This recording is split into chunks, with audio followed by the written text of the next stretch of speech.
নির্বাচন কমিশনের শোকজের জবাব দিতে এসে বাংলাদেশ খেলাফত মজলিসের আমির মামুনুল হক বলেন, তুচ্ছ ঘটনায় শোকজ করা হয়েছে। গণভোটের প্রচারণা করার সময় বিভিন্ন হয়রানির শিকার হতে হয়েছে। একটি দলের প্রধানকে এভাবে হয়রানি করা হলে অন্যান্যদের লেভেল প্লেইং ফিল্ড কিভাবে নিশ্চিত হবে? 17 জানুয়ারি রাজধানীর আগারগাঁওয়ের নির্বাচন কমিশন ভবনে সাংবাদিকদের তিনি এসব কথা বলেন।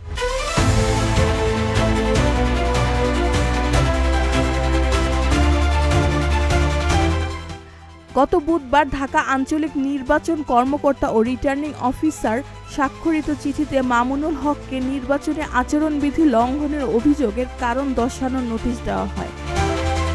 নোটিশে বলা হয়, 13 জানুয়ারি লিফলেট বিতরণ করা নির্বাচনী প্রচারণার নিয়ম লঙ্ঘন করেছে, কারণ ভোট গ্রহণের জন্য একটি নির্ধারিত দিনের 3 সপ্তাহের সময়ের আগে কোনো প্রকার নির্বাচনী প্রচারণা চালানো নিষিদ্ধ। মামুনুল হককে 17 জানুয়ারি বিকাল 5টার মধ্যে নিজ বা প্রতিনিধি পাঠিয়ে লিখিত জবাব দিতে বলা হয়েছে। রিটার্নিং অফিসার বলেন, সুষ্ঠু নির্বাচনের স্বার্থে আচরণবিধি বজায় রাখা সবার নৈতিক দায়িত্ব।